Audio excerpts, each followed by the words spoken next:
Mapagbalang umaga po sa inyong lahat mga kabuksi. At kanina nga po napanood ko po yung video po ng bata na si Sheena dito po sa Tarlac, dito po sa Santa Ines. At ngayon po pinuntahan po natin para bisitahin at para makumusta po natin yung kalagayan ng bata. At nananawagan po siya sa video po niya na papasyalan po natin at humihingi po ng tulong na dinadalangin niya po na madugtungan ng kanyang buhay. At ngayon po pupuntahan po natin yung bata. Tara po, samahan niyo po ako mga kabuksi. Tao po. Tao po. Hello po ate. Gandang araw po. Dito po si Sheena po. Pwedeng tumuli po ate. Sige po, tuloy po. Hello po, magandang araw po. Hello Sheena. Siya po yung nanawagan po sa amin ate. Opo.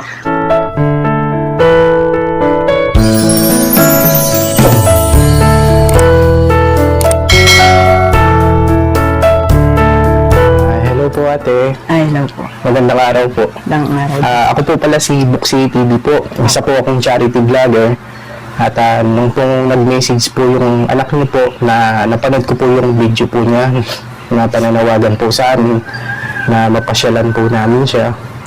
Anong pangalan niyo po ate? Ako po si Erin. Ano po? Erin po. Irene. Erin Inocencio po. Ilan taon na po kayo ate? Ako po ay 42 years old. Ilan po yung anak niyo po? Dalawa po. Yung panganay ko po ay first year college po.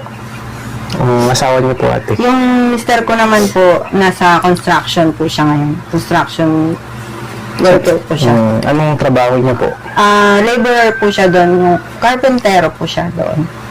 Saan po siya nagtatrabaho Sa po? Batangas po siya nagtatrabaho. Ngayon po, kayo lang po ngayon dito sa bahay. Ako, kasama ko po yung nanay ko tsaka yung tatay ko. Nakikitira lang po kami dito. Hindi po sa amin. Hindi sa inyo. Wala po kaming bahay. At si Irene ay Erin po. Irene. Hello. Si Sina. Kumusta? Pisina po. Ako pala si Kuya Buksi mo. At nung pag-message mo nga sa amin yung pag-video mo, kaya kagad pumunta kami dito. Pwede niyo po ba may kwento po yung buhay po ninyo at po yung nangyari po sa anak niyo po? Nung 6 years old po siya, wala po kaming alam na meron po siyang sakit na chronic ITP. Naano lang po siya na naglalaro po sila nung kalaro niya nung maliit po siya. 6 years old siya noon. Nadapa po. Nagkaroon po siya ng bukol dito, tapos pumunta po rito yung dugo. Hindi po namin alam kung bakit naggaganon. Ngayon po, meron pong tawa po sa amin, binigyan po kami ng magpa-check up. Doon pa lang po namin nalaman na meron po siyang sakit na ITP, gano'n nga po. Yung pagka nagkaroon po siya ng sugat, hindi po siya agad-agad tumitigil. Diretso po yung pagturugo niya. Tapos po, nung sinabi po nila yon na may sakit nga po siyang gano'n, po siya, nag bone marrow para po i-test yung kanyang bone marrow sa kung may iba pa po siyang sakit. Yun nga po ang nalaman nila na po siya, na chronic ITP yung tawag po yata yun. Tapos yun pong sakit na yun, hindi po namin alam kung saan po yung nakuha. Sabi rin po ng doktor. Ngayon po, yung kanyang sakit na ITP ay panghabang buhay po. Kailangan po siya na monitor. Kaya, magmula po nun, lagi na po kami sa hospital, lagi po kami nagpapacheck up. Regular po yan. May time po every week. Sa isang buwan, 4 po kami beses pupunta. May time naman din po na 2 weeks lang. Kasi kung minsan, up and down lang po yung kanyang platelets. Nga lang po, hindi po yung tumataas na na normal, hindi po siya. Kung sa atin po, ang normal ay 150,000 to 400. Ang normal, sa kanya po, wala pa pong 50. Hanggang lang po siya. Nasa, mataas na po sa kanya yung 20,000, mga ganyan. Ngayon po, nung nakapag-take naman din po siya noon ng gamot na ang tawag nila ay IVIG. Ngayon po hindi na kami makakuha ng ganun. Naging okay naman po siya sa loob ng 5 taon, 6 na taon, ganyan. Naging okay po siya, although nagkakaroon pa rin po siya ng mga pasa. Ngayon po nung naging ano na po siya, itong nagdadalaga na po siya. Nagdadalaw na. May time po na nagre-regla po siya ng 1 buwan, hindi po yan tumitigil. Kaya napupunta po siya sa ospital para magsalin po ng dugo kasi nauubos po yan. Nagtasalin po siya ng bag ng dugo, ng red blood, at pagkatapos magpasalin din po siya ng bag din po na platelets. Kasi po, hindi siya titigil kahit pa magsalin siya ng red. Dahil yung platelets po ang kailangan niya. Mababa po kasi yun. Ngayon po, niresetahan po kami ng doktor dahil nga sa panghabang buhay niya pong sakit yung ITP ay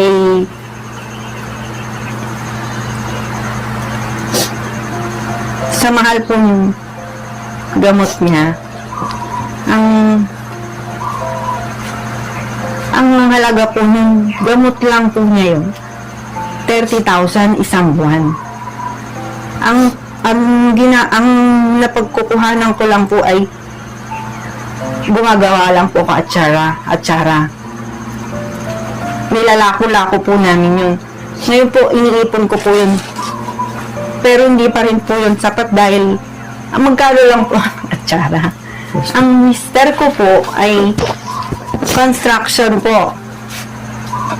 Alam naman po natin kung magkano lang po yun sa isang araw. Minsan po hindi po siya regular.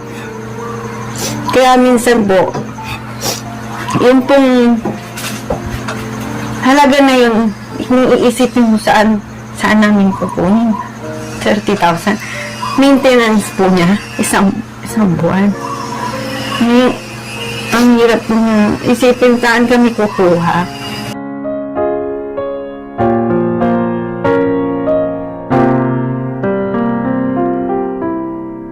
Minsan pa po hindi pa nila bibili yung atsara mo. Minsan po, dahil po sa construction nga po, hindi siya regular na ang kanyang sahod. Minsan po 500 po sa isang araw, minsan wala pa.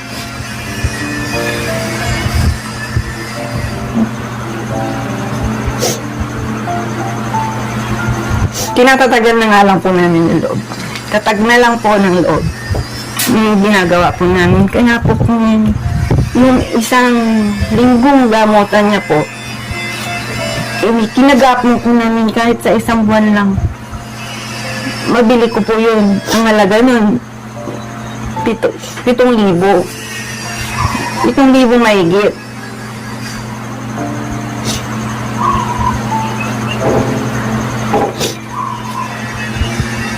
Hinigay po kami na tulong sa iba.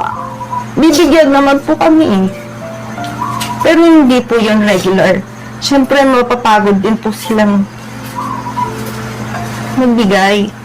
Ang sa amin naman po, sino naman po yung may mabuting loob po. Kahit na panggamot lang po minsan. Ilang buwan, mapataas man lang po yung platelets niya. Kahit na madugtungan lang po kahit na ilang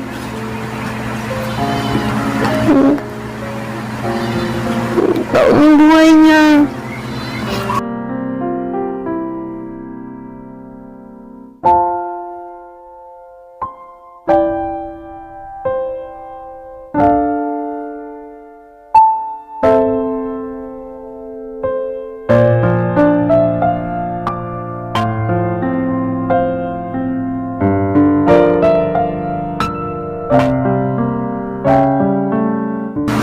Humingi na rin po ako ng tulong sa inyo.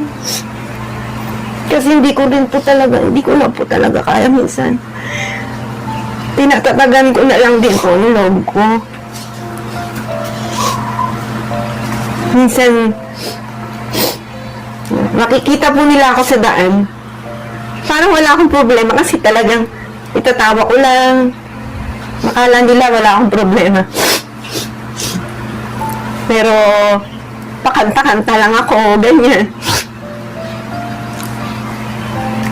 Kailangan kong libangin yung sarili minsan dahil po sa kakaisip minsan na sa loob ng isang buwan, 30,000 saan po ako kukuha?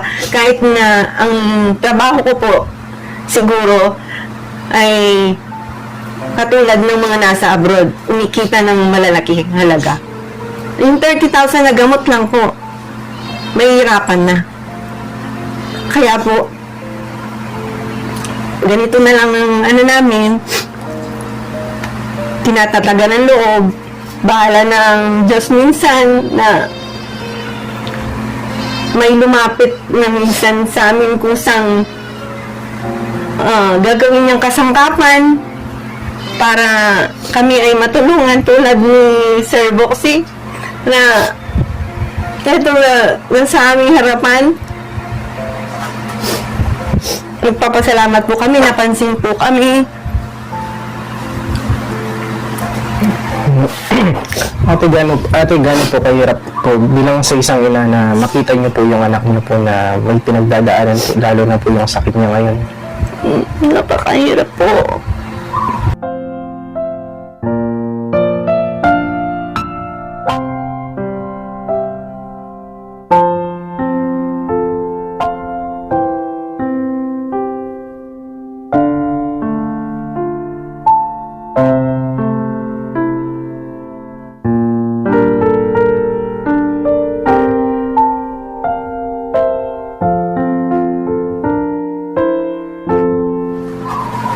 Gusto niya pong mag-aral. Nag-aaral po siya. Pero, dahil po nawala po yung sakit niya minsan, hindi na po siya nakalakad. Magmula ngayon, hindi na po siya nakapasok. Grade 8 na po siya. Huminto na po siya sa pag-aaral niya po, ate. Nakahinto po siya ngayon kasi ngayon pa lang po siya nakakatayo at saka nakakaupo ng ganito. Nung nakaraan po kasi, hindi po siya makatayo kahit konti. Ano lang po siya ngayon. Dahil po sa nainipura rin namin yung tulong sa ibang tao, may nakapagbigay din po sa amin ng pansamantala niyang magamot na ano. Kaya po siya nakatayo ngayon. Ngayon po, ngayon na naman, nagsusumpong na naman yung kanyang likuran na masakit na naman po, hirap na naman po siya. Kaya, ginagawa po namin ng lahat kung saan kami makahingi ng tulong. Lumalapit po ako sa mga mabalitaan ko po. Lumalapitan. Kasi yung mga tao po, tutulong po sa amin. Nagpapasalamat po kami doon. Pero hindi naman po lagi na sila na lang yung hihingian namin ng tulong, di ba po?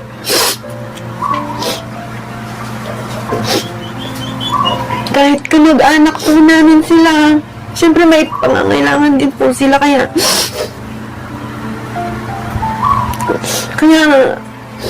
sa kung sino man po makakapanood na may hindi naman sa yung nakakatulong sa iba, sana makatulong din yung anak ko. Hindi naman po namin hinahangad yung malaking halaga. Kahit na yung gamot nga lang po niya sana.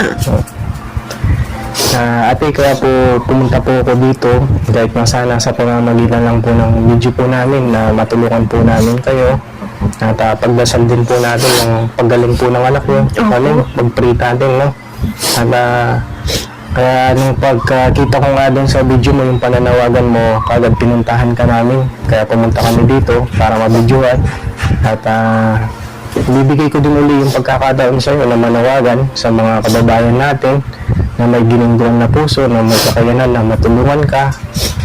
At ito po ate, no, Sasamantalahin lang po natin yung pagkakataon po na muli po ay tayo ay manawagan po. Sana po matulungan niyo po kami. Kahit konti lang po. Baka ano ng panggamot lang po niya kahit para naman po kahit pa paano ano po yung kanyang sakit kasi po maintenance na po yung gamot na yun habang buhay niya na po gamot yun. Sana po kahit mga ilang gamutan. Ito po kasi ay dahil po sa steroid po nagiging manipis po yung balat niya. Yung po kailangan niya po kasi yung gamot na yon para hindi na po siya mag-steroid. Yung pong ang halaga kasi nun ay 30,000 isang buwan. Gamot lang na po yun. Ilang piraso lang po kasi yun. Pero yun po, nakakatulong po sa kanya para hindi na po siya mag-steroid. Para hindi na po yan maging ganyan yung mga balat niya. Dahil po sa kaka-steroid niya po, dahil sa gamot na hindi namin mabili, nagiging ganito po siya. Ganito po. Ganyan po yung ano niya, narami pa po siyang pasa. Ganito po. Kahit dito po sa dibdib niya po, hindi na po natin kasi ito po, buong tiyan niya to, malalaki po yung stretch mark niyan. Pakita ko po kahit konti lang. Yan po. Nasa Ganyan tiyan niya po, no? Nasa tiyan niya po. Hanggang dito po yan. Sa dibdib niya po, ganon din po. Yung dibdib niya, may malaking mga ganyang kalalaki dito po sa dibdib niya. Kaya po, yung pong gamot na yun, na maintenance niya, yung pong kailangan namin. Sana po matulungan niyo po siya para po hindi na po siya mag-steroid kasi po yun yung isa rin po sa parang sumisira sa system po niya. Kaya yung kanyang likuran po parang huminipis din po yung lining dun sa may likuran niya. Nahihirapan po siya lumakad kung minsan. Pati yung mata niya minsan po naglalabo niya dahil din po sa steroid na tagal-tagal na po kasi nung nagganon dahil po sa wala nga po kaming pambili. Kaya yun po sanang nananawagan po kami na matulungan po kami kahit po sa gamot lang po niya. Di naman po habang buhay na tulong ang hinihingi po namin, kumbaga konti lang po para po madugtungan lang po yung buhay niya, magawa niya po yung mga gusto niya, yung mga abi po niya.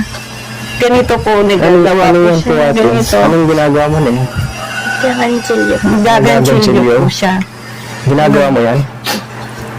Minsan po, kapag may nag-order po sa kanya, yun po. Pinopost niya din po sa online. Opo, nag-aano rin po siya. Yung mga ginagawa niya po, Binibenta niya pinipicturean namin. Then, bumibili din naman po. Pagka, yun, dagdag din po niya. Mga ito, nagiging hobby na rin po niya. Ulit ako ng tulong na sana po patulungan niyo po kami sa makabili po ng gamot ko para po kasama ko ba po ng matagal yung pamilya ko po.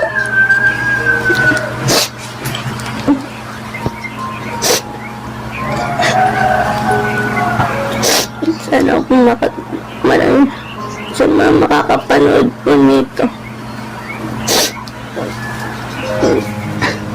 Kahit konting tulong lang po.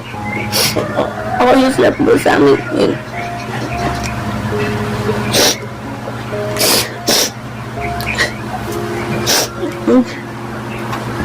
Salamat po, Kuya Boxy. Opo, ate, Ning, hindi lang na nandito kami para mabidyuhan namin kayo.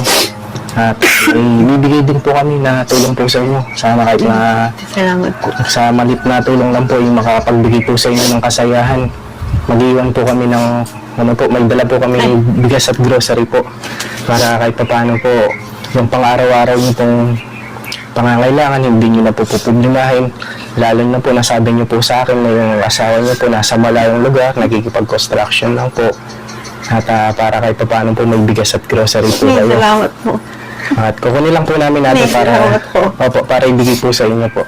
Ate, may bibigay pa po kaming tulong po sa inyo. May dala po kaming 25 kilos na bigas. At may dala po kaming grocery. Ito po. Maraming salamat po. At sa mga pamilya, pandaba po. Sana po kahit pa paano makapagbigay po sa inyong kasiyahan. Ayun po. At Thank you po. kaya po kagad mga kabuksi, pinuntahan po natin si Ining para mabidyohan.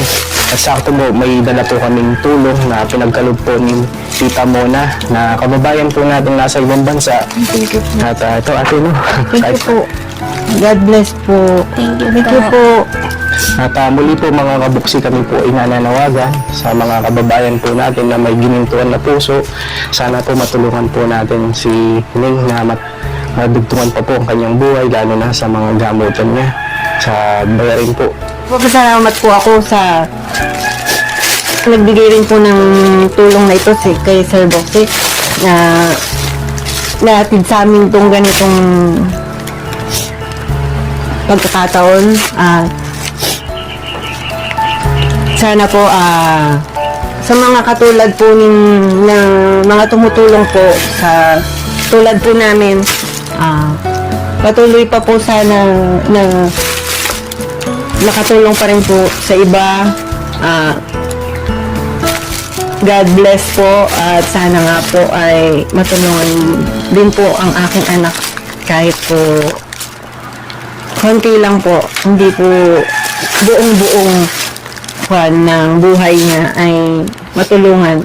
Kahit konti lang po ay tatanawin na po namin itong malaking utang na loob at ang Diyos din po ay magbabalik po sa inyo ng malaking blessing at patuloy pa po na magpapasalamat po kami na naihatid po sa amin ni Sir Boxy ang tulong po na ganito po. Kami po kasi ate, ginagawa po namin sa pamamagitan po ng mga video po namin, nakakatulong po kami, lalo na po yung mga kababayan natin nasa ibang bansa. At ipag-pray po natin, no ate, no Ning, na sana magbukas yung Panginoon ng pinto na matulungan ka, lalo na sa gamutan mo, mga bayarin mo sa buwanan na gamot po, no? Malaki po, no ate. Pero wala naman pong posible ate sa Panginoon Diyos, basta't kumapit lang po kayo, manalig lang, at tatagan niyo po yung sarili niyo para sa anak niyo po. Alam niyo po minsan yung mga ganito pong pangyayari sa buhay po ng tao, minsan hindi po natin itong naiiwasan. Binibigay po ito ng Panginoon dahil po upang yung pagsubok na ito para tumatag at kumapit po tayo sa Kanya. At Ning, mag-pray ng lagi, no? At pag-pray din namin ikaw na sana marami pang tumulong sa iyo, no? Sana po. Hanggang dito na lang po mga kabuksi. Maraming salamat.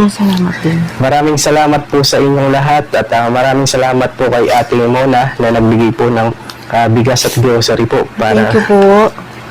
sige po ate. Sige po. Thank you po. Bye-bye po. Thank you po. Thank you po, sir.